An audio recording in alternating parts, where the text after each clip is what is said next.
head. That was really rough. My memory is clouded. What happened to me?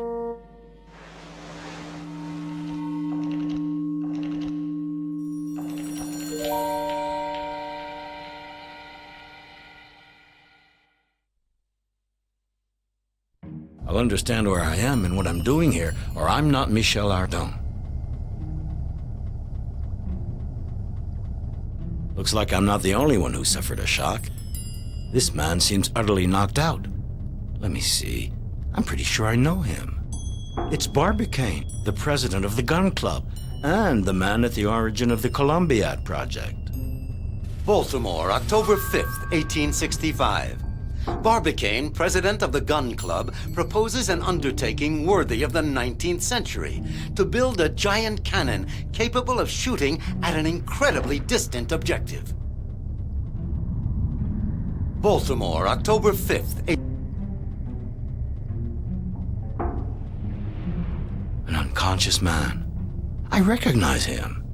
It's Captain Nichol, a famous engineer. Captain Nichol, a specialist in armor plating, is known for his rivalry with Barbicane, an artillery expert. Nichol claims that the Gun Club's project is impossible. Furious, Barbicane challenges him to a duel.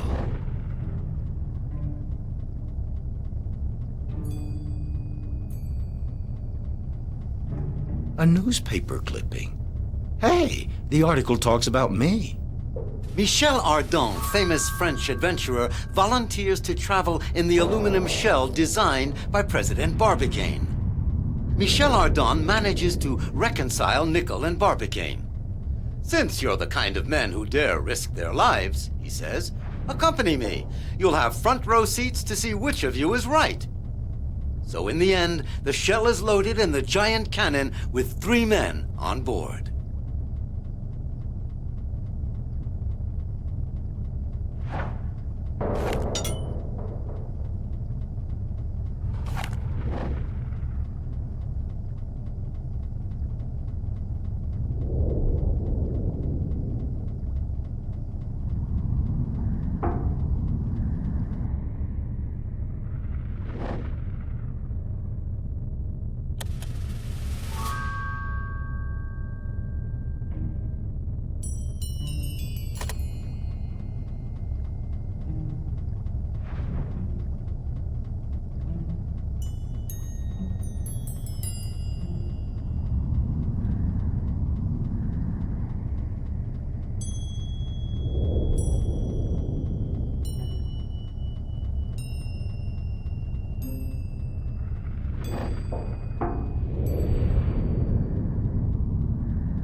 Good Lord, that blue star, it's the Earth. I'm in outer space. An enormous explosion tears the shell from the Earth's gravitational pull. Destination, the moon. On board, all the passengers have fallen unconscious. Everything's coming back to me now. The cannon, the shell. We actually left Earth.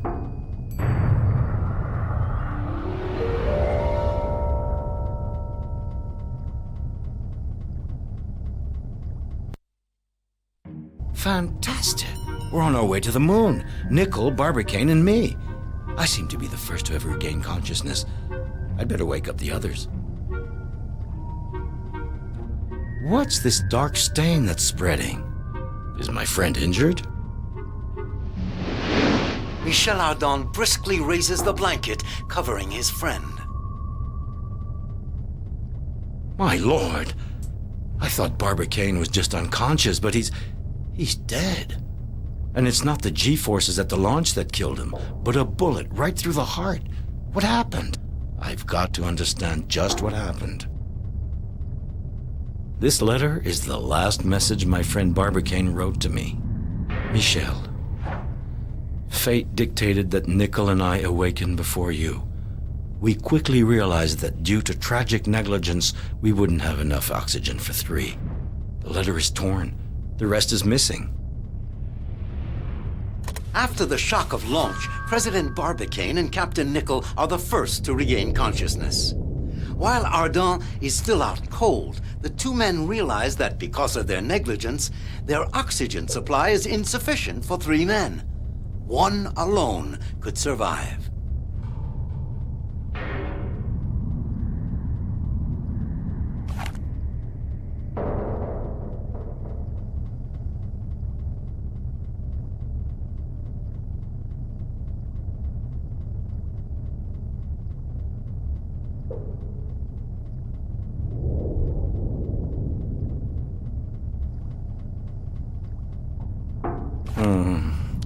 I'm almost ashamed to remove my worthy friend's hat. Perhaps I ought to put it back on his head.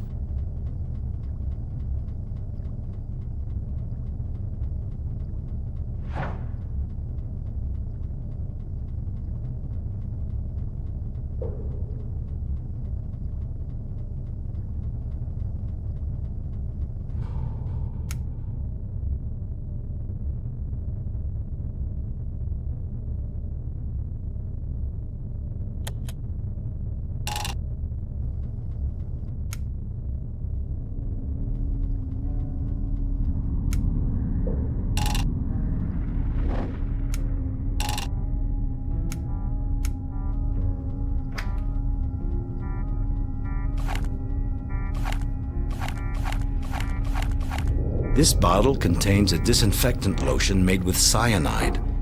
It has a monograph on lunar ideograms. I'm going to take this interesting essay with me.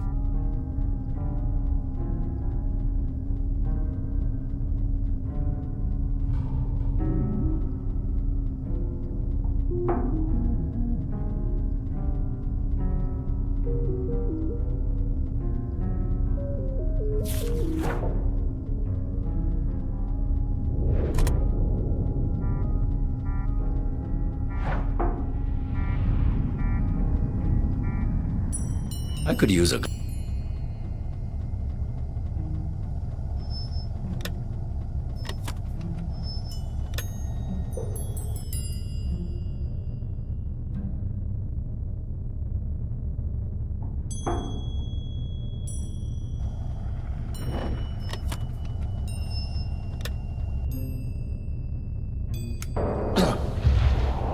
And thus perished Michel Ardan, victim of a lack of oxygen.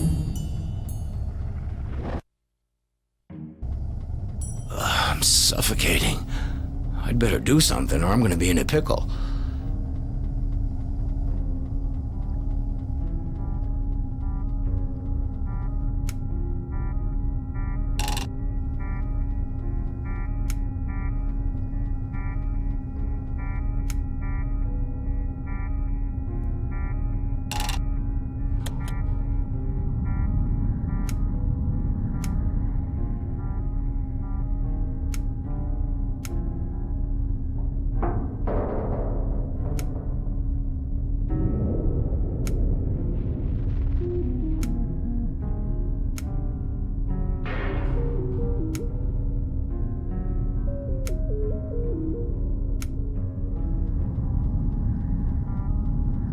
or I'm going to be in a pickle.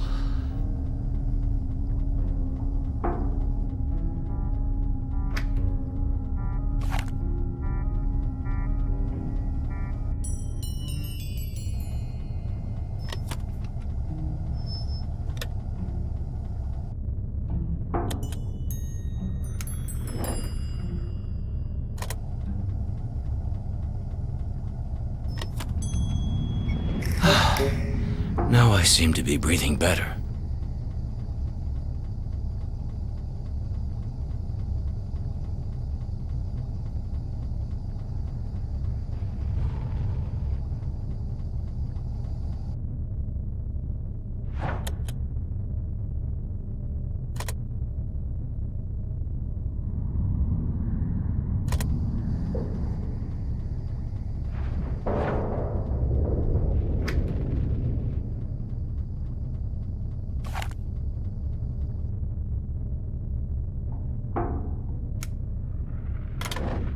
While cutting up Barbicane's hat, I found a letter signed Diana in the lining.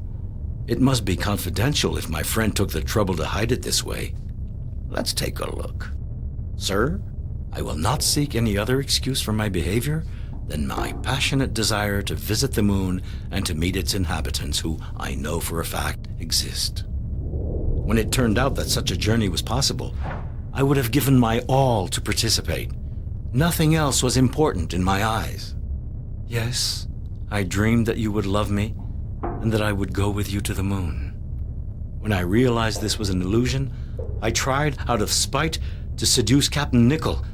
I wanted him to hide me in the shell, a stowaway. But Nickel proved as stubborn as you, and I was left alone with nothing but my shame. I do hope that you will pardon me and beg of you to keep this confession secret, as it would utterly destroy my reputation were it to fall into the wrong hands. Farewell, sir. And when you are on the moon, please think kindly of one who would so love to have accompanied you. So, this Diana tried to seduce Barbicane, then Nickel, in the hope of taking off for the moon? Poor girl.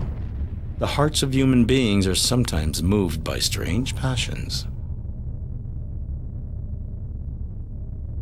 The old rivalry between Barbicane the gunner and Nickel the armorer is a fact.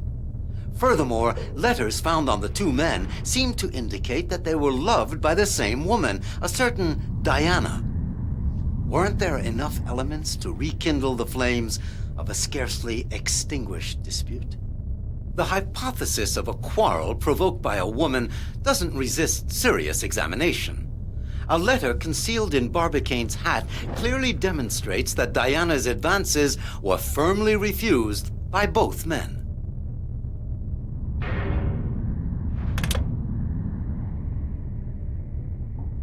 My instinct is warning me of danger, and this sort of intuition has rarely been wrong.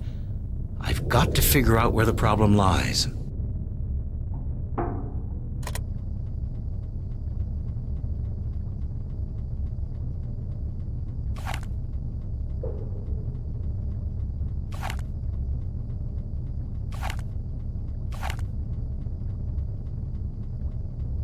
What do you know? Traces on the glasses show that Barbicane and Nickel served themselves a drink. Barbicane and Nickel toast each other.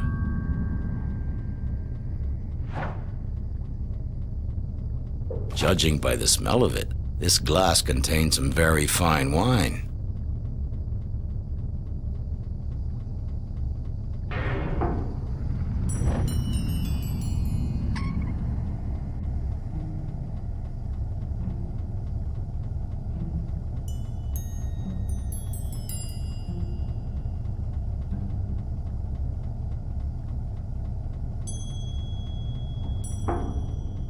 I could use a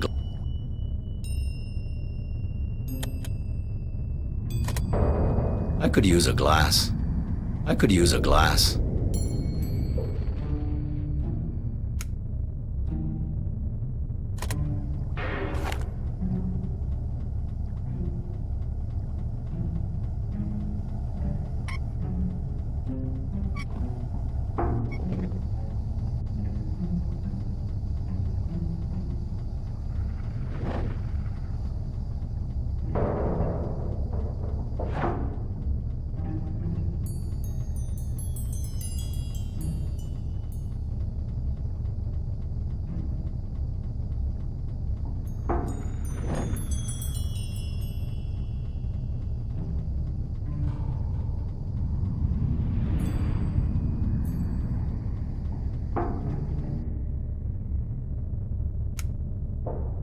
Nothing like a nice glass of water to clean the stomach.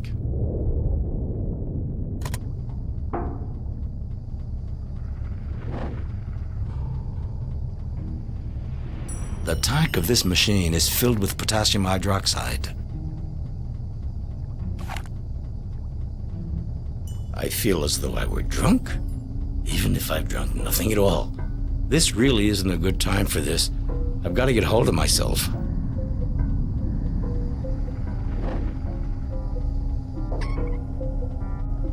Ooh, my head is heavy. I feel as if I've had too much to drink. I'm pretty sure I was giddy because the air was too rich in oxygen.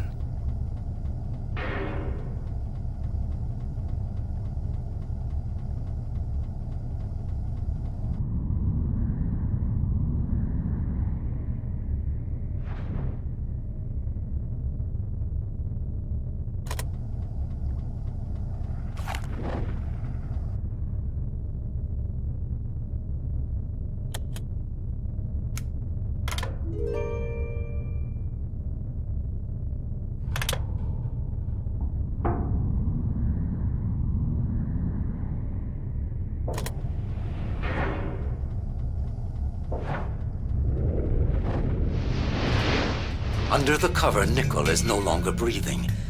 He's as dead as Barbicane, but there's no visible injury. I've lost both my friends. I'm all alone here. This rifle smells of powder. It's been fired recently. Nickel's shot kills Barbicane. A fitting death for the president of the gun club. When he comes to, Ardon first thinks that Barbicane and Nickel have fainted because of the violence of the launch. He soon realizes that both of his friends are dead and swears to find out exactly what happened to them.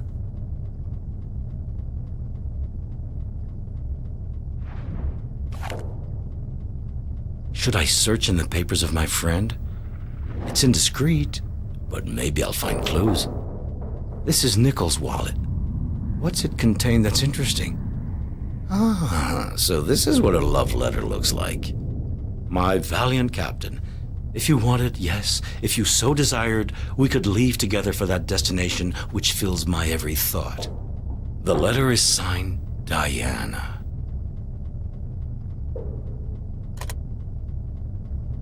A strange smell is emanating from Nickel's face. An odor of bitter almond.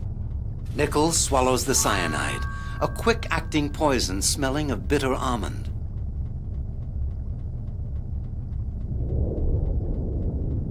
A disconcerting, if predictable, event takes place on board the shell.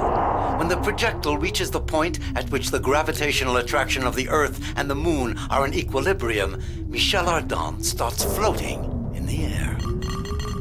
Amused by the experience at first, our hero suddenly notices that the potassium tank is not properly closed. Good Lord, the potassium hydroxide is escaping and forming bubbles. I have to recover the liquid, or it will spill everywhere when weightlessness ends. I've got to catch all the potassium bubbles.